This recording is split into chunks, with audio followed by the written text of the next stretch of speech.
اجين من الاول يا فندم. انا صور فيديو اجين عشان نبعت لك الفيديو. اجين من البدايه. طب يلا ستوب من الاول. بسم الله الرحمن الرحيم.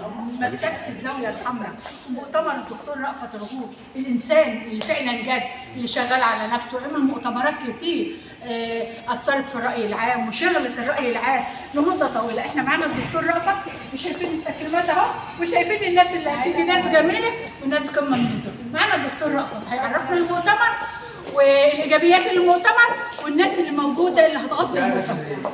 بسم الله الرحمن الرحيم. شكرا على التقديمه الحلوه دي، ويعني مش عارف اقول لك ايه، بس يعني كتر خيرك. هو مؤتمر عادي، ده المؤتمر رقم 27 في الاعلام الرقمي.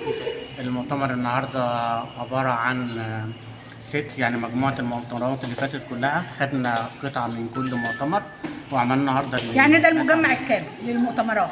لا لسه في كتير، بس هو الوقت بتاع المؤتمر ما يسمحش، فقسمناه على مرتين. النهارده اول جزء منه هنتكلم فيه عن التعليم والاطفال وعلم النفس والتكنولوجيا والاعلام والميديا يعني والاعلام الرقمي، من البيت والاسره والشارع المصري.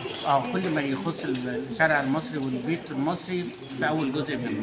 بنحاول نجمع للناس الملخصات بتاعتهم بحيث ان هم يبتدوا يواكبوا في العصر اللي احنا عايشين فيه والتطورات اللي موجوده على الساحه. يعني ويقدروا يتعاملوا مع الناس بالطريقه الصح والمثمر. المؤتمر بتاع حضرتك دايما بيكون له رؤيه، والرؤيه بتاعته فعاله. احنا عايزين نعرف الشارع المصري النهارده ايه الرؤيه او الهدف لحضرتك من المؤتمر اللي عايز توجه له لعامه الناس. والله كده انت حرقت المقدمه بتاعت المؤتمر، بس